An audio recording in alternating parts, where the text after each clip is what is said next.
What is up, BookTube? It is Monty, and I am back again once again with the start of another vlog. It is currently 23:45, and I have 21 hours left on my reading in 24 hours, and I have finished A Flicker in the Dark by Stacey Willingham. This is I guess it's supposed to be a thriller. It's set in the South. We're in Louisiana. We're following our girl, Chloe Davis. I'm going to set this down, but maybe editing Monty will throw up the cover. And we're following our main character, Chloe Davis, who's the daughter of a serial killer. So when she was like 12 or 13, her father was arrested for the abduction and like potential murder of 6 people in their small town. He was never found guilty, but he did plead guilty to that crime, and he's currently serving out 6 life sentences in Louisiana's state penitentiary system. Now, fast forward 20 years, and 2 women in Baton Rouge, not the small town where she is from, but where she's currently residing, have gone missing. And through happenstance, our main character is pulled in. And I have to say that I understand why this book was picked by Book of the Month. I think that people, especially after this past week, just think that I hate all mystery thrillers, and that's just not the case. I said I was going to hold this up, but I do want to hold this up. I think that this was it was a very solid introductory thriller. I think that it really did everything that it needed to do. It gave us twists and turns, and it plotted things out, and it did let the reader guess. Like, when you look back at the story, it was like, yeah, I could put it together. Nothing about this feels like inventive or revolutionary, but it was a very solid time, and I understand why it'd be picked. I think this was a Book of the Month selection in January, or maybe it was one of the like early releases, so it could have been even like a December pick. I don't know. I don't have Book of the Month, and when I see Book of the Month sponsoring videos, I do tap through it. So, but I do think it was one. And if it wasn't, I understand like the broad appeal. I think this was a very fun time. I enjoyed it. I liked Chloe. I liked that I don't think that it is an unreliable narrator situation, but I do like that if it was going to be one, or if you think that it's one, like there's evidence in the text, because Chloe does deal with some of the trauma that is, related to your father may have been a murderer, may have abducted 6 people in your small town, and you were a child, and you were partly responsible for putting them away. Like, all the evidence that they had came from you. So at the end of the day, I had a good time. I do recommend it. On my spreadsheet, I give it 3 stars, 3.5. I don't know if I'll round up to 3. I don't know if I'll round up to 4 or leave it at a 3 on Goodreads, but this was a good time, and I enjoyed it. I don't feel bad now, because I did vote for this in the Goodreads Choice Awards. Is it like the best mystery thriller of the year? Probably not, but it is a good time. It deserved its spot there. It's not too terribly late. I'm trying to account for the fact that I am going to go to sleep. Like, I'm going to sleep today. I'm not going to deprive myself. But I do have 3 books I still want to read tomorrow, in addition to my Anna Karenina pages. So we'll see if I'm successful. Good night. What is up, you guys? Clearly we are not in my car because it is 18:20. So it is probably dark as fuck outside. So we're back over here in front of the bookshelves because I was doing some reading sprints. And so I just kind of jerry-rigged my ring light. I don't like how it's positioned. I don't like how I look right now, but you know what? It is what it is. So I finished the Pallbearers Club by Paul Tremblay because, again, like I said, I was doing sprints with Aaron and Steph. I will probably link them down below just because why not? I was there, they were there, it was a good time.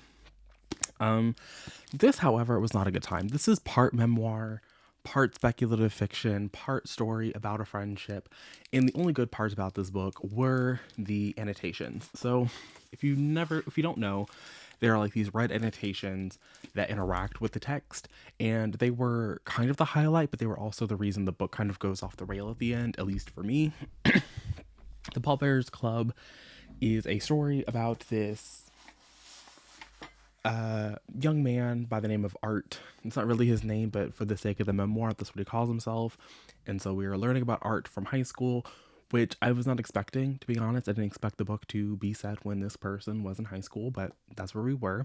So Art is a high schooler, and he's kind of not really fitting in with everybody. He's kind of a misfit in that regard. And so I guess I can put it there. There we go. Also, I'm not technically supposed to talk about this book. It's a HarperCollins release. Don't buy. This is the thing. Like, you can buy HarperCollins books. You can read HarperCollins books, but the union is like, don't review them. So, like, it feels weird. I don't really know where I'm going to go with this, but I'm going to talk about it here. Sorry if I'm crossing any kind of picket line. Anyway, I don't like the book. I'm telling you not to read it. So, even though they don't want to hurt authors, I feel like, don't read this book. Anyway, what was I saying? Oh, so we have Art. We're following him, and he meets a character that starts to go by Mercy. Mercy is not really this person's name, but again, for the sake of the memoir, it's what they're called. My main issue with this book is that I think it's a bad memoir. Like, it sets out to be a memoir, and it's not very good. I've read a couple of memoirs this year. I think I've read 3: In My Dream House by Carmen Maria Machado, Making a Scene by Constance Wu, and Miss Memory Lane, all by Colton Haynes. 2 were by people that I would have actively wanted to read the memoirs from, which is Constance Wu and Colton Haynes. And then Carmen Maria Machado's memoir I read as part of an experiment reading somebody else's favorite 5-star books. And all of those, even In My Dream House, which I didn't give 5 stars, I found it engaging and interesting in a way that this book just isn't. Like, The Pallbearers Club as a memoir is not very good.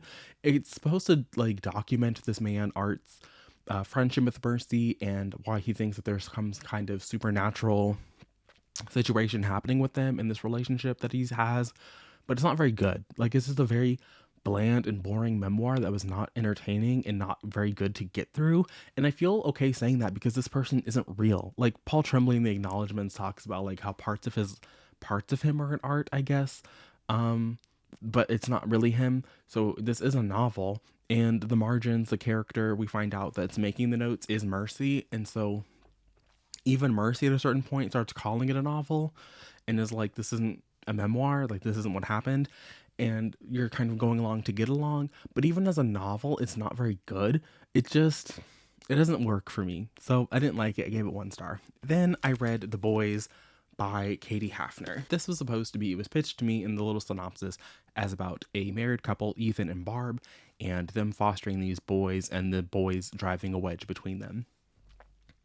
That's kind of what this book is. It's kind of what happens, but the book itself was a little bit foolish. So we start off the book, and for most of the book is only 242 pages, and for the first 90 pages, the boys don't exist because we're following Ethan and Barb as they meet one another, as they court one another, as they get married, the early days of their marriage, where the boys just aren't a factor because they're just getting to know one another. We're getting to know Ethan and Barb. And then we find them on a vacation, and they come back from this vacation ultimately deciding they're going to try for some children. So there is some brief talk of infertility issues. In this case, it's Ethan who is, I don't want to say the problem, but Ethan is the party who is infertile because he doesn't produce sperm. And so they decide that they're going to adopt, but before they adopt, they're going to foster some children, and that's where the boys come in. I'm not going to talk about what it is that ultimately drives the wedge, because I do think that's supposed to be the part of the book that is interesting. But I will say that Ethan and Barb are not the perspective. So the first part of the book is from Ethan's perspective. And then in the middle of the book, which is where like the wedge really comes into play, is Ethan decides he's going to take the boys on a trip to Italy, but he's not going to take Barb because by this point in the marriage, the boys have started to form this wedge, and we don't really understand why, because from where we are in the narrative, Ethan is presenting as like a really good father. He is providing, well, not providing, but he's there for the boys. They enter lockdown because part of this book is set during the pandemic. And so we see him taking care of the children, educating the children, deciding that, hey, they have all these issues and allergies. And so I'm going to become a stay-at-home dad because I have all this tech money, because the little startup, they met working at a startup. And so when the startup goes public, they are able to live comfortably, and Barb has a PhD, and so now she's on this tenure track at Temple University, so they have money so they can stay home and teach the kids and be there like for them because they have all these health issues and things. And so you're reading this, and it's like, okay, he's a really attentive parent, and you see Barb is like not really there, like she's there, but she's like not really interested in interacting with the children and is very eager to get out of lockdown. And we don't really understand why, except maybe she's more of an extrovert and he's a little more introverted and they're in this weird time in their marriage. And so they kind of, at this point, before the trip, have decided to separate and they're no longer living together. And so Ethan takes the boys on a trip to Italy, and it's in Italy that the book changes perspectives to one of the little like tour guides that they have. And so there's like a whole chunk of the book that is from Izzy's perspective. And it's through Izzy's perspective that we learn the truth about the boys and why it is that the boys are probably coming between Ethan and Barb. And then there's a third part where we go back to Ethan's perspective. And I think the book really would have benefited from being from Barb's point of view. But if we were from Barb's point of view, then I think the trip to Italy wouldn't have made sense, and it wouldn't have been able to be the thing, like the straw that broke the camel's back, so to say, because we would know what is going on and why the boys are coming between them. And so, like, for 242 pages, okay, congratulations. I think this is the book that would have benefited from being a novella. If this had been 100 pages, a little over 100 pages, like 130, 140 pages, would have succeeded. By trying to be this, like, longer look at these characters, seeing their early lives, seeing them kind of spread apart, it just didn't work. The narrative choices of who's going to tell us the narrative, I don't think worked, because it was very clearly a decision that was meant to be there to kind of stop the reader from being able to understand, like, why Ethan and Barb are kind of growing apart, because it just doesn't make any sense. So I didn't like it. It's not for me, but I guess if you like literary fiction, it could be for you. I think I just was expecting something more in the thriller mystery vein, and that's not at all what this is. So it is, like I said, it is now 1828, and that means I have time for probably one more book. And so that book is going to be Love in the Time of Serial Killers by Alicia Thompson, which is fine because that means I will have read all 4 of the physical books that I wanted to get done. It means I won't be reading on rotation, but that's fine because I have the audio for that, and so I'll probably just listen to that tomorrow when I want to do some cleaning around my apartment. So I'm going to clean the apartment and listen to on rotation tomorrow, and I'll talk to you about that. It also means that I didn't read any of Anna Karenina, but I told you all yesterday that reading Anna Karenina was probably not going to happen. I mean, also to be fair to myself, what was I going to say? Oh, I'm ending the reading vlog at 9 o'clock, but that doesn't mean it probably doesn't mean I won't do any reading after, but I could read, in theory, a chapter of this, because I'm currently at chapter 26, so I could, like, read a chapter of Anna Karenina, but it's fine. I'm going to call it a win, because I have read several hundred pages.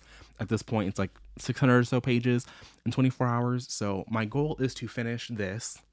I've read the first 6 pages while I was on Sprint, and that's going to be my goal because it is about to be 6:30 and it's a Sunday. I know that Julie from Julie's the Author is going to be going live at 7, and they do 2 45-minute sprints. So I'm going to run to the store and get some snacks so I can have some little snacky moments, and then hopefully be back in time to do those sprints with Julie, and I will be back to update you on my thoughts about this one. So sorry that this isn't the most exciting 24-hour reading vlog, but I am productive. I'm getting things done. What is up, you guys? I am here again because it is 9:01.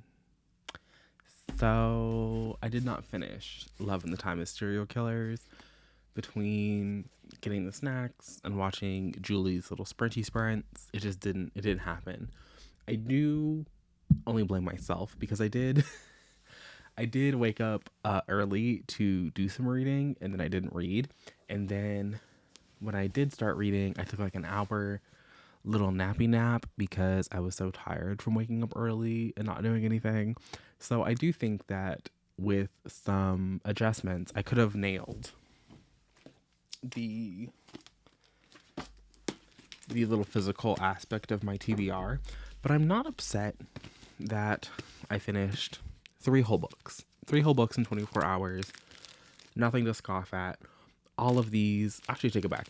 These 2 were duds, but A Flicker in the Dark, it was basic, yes, but it was enjoyable. So I'm going to stay with my 4-star rating. These 2, I'm going to stay at my 1-star rating. And I'm not going to rate Love in the Time of Serial Killers because I'm not done. So that would be very chaotic, but I will talk about it. So here we are following our main character, Phoebe Walsh. This could only ever be but so good for me because it is a single perspective romance. Y'all know I need both perspectives. I think it's a little foolish when we just have the one. And that's doubly so here. So here we're following Phoebe, who is coming back to Florida after her father passed away. Her father had passed away in January. It's now later on in the year. I'm going to set this down. I guess I can.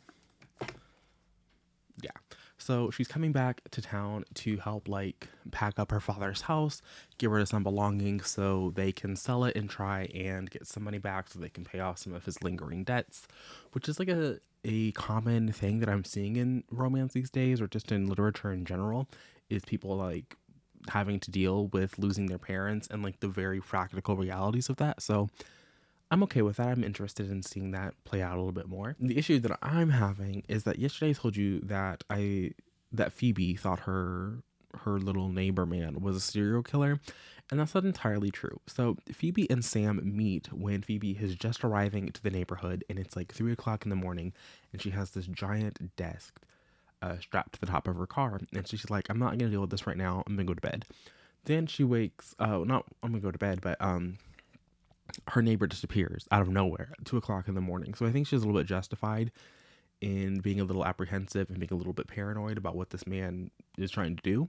But like, it doesn't really stay. Like, she makes a lot of offhand comments about it in the early parts of the book, and she jokes about it a lot, but it's not very serious. And the part that was really, I thought was a step too far was so the next morning after she first gets there, she wakes up and her brother has come over because, her brother's going to help her with her father's belongings. And the desk is no longer strapped to the top of her car, but now it's been like moved under closer to the garage.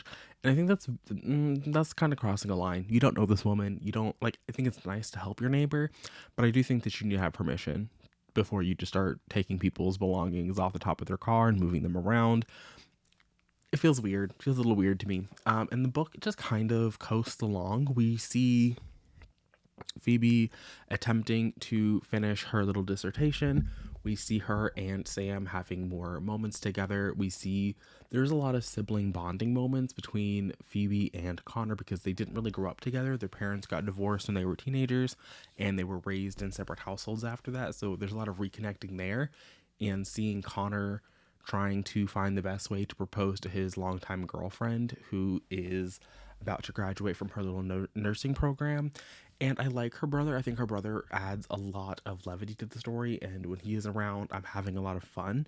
But as for the actual romance between Phoebe and Sam, I don't believe it. I just don't. I think that they are moving both like very slowly and entirely too fast. Like, they do have like a nice little friendship dynamic, but Sam seems to be on a completely different page. Phoebe is very hesitant and reticent to enter into something that is serious and long lasting in a committed relationship. And Sam seems to be like balls to the wall, I'm going to marry her. And it also seems that Sam knows a lot more about her than she knows about him. Like, what I was just reading, we find out that her father used to talk to Sam about his daughter, even though they weren't particularly close. And so it gives the impression that like Sam has been attracted to Phoebe since before she got there, and now that she's here, he's like, well, have you thought about staying? Have you thought about putting down roots? And it's just like, she's literally here to pack up the house and go back to North Carolina or off to where she's about to graduate from her graduate program, and so she's like also in the process of interviewing and trying to find like an actual long-term career. And so it's like, why would she stay here? And I feel like she's gonna stay here just because Sam is here, and Sam is gonna like, and Sam has a house. And so it's just like, or they're gonna wind up maybe not even selling the house because Connor's talked about moving in with his girlfriend because they just have like a regular apartment. And so like, there's just a lot happening in this book for the 268 pages that I've read. And it's not bad and it's not horrible. It just doesn't feel like a romance. Like, Phoebe and Sam have had 2 sex scenes at this point, and I don't care about either of them because I don't really believe that they are going to have a lasting and fulfilling relationship. So I'm kind of sad because I do like this cover, and I like the cover of their next book even more, and I wanted to be able to read it and enjoy it. Also, I do want to say this. Phoebe is like a plus size main character, and I do feel a little bit bad that like all we get is like this part of her, and then Alicia Thompson's next book, the characters there seem to be like, I don't know, like typical size for a romance novel, like not plus size characters, and you get to see their full body. So I do think that it's a little bit of a shame that for the plus size heroine, all we get is this, and we don't get to like see her or even her with her love interest.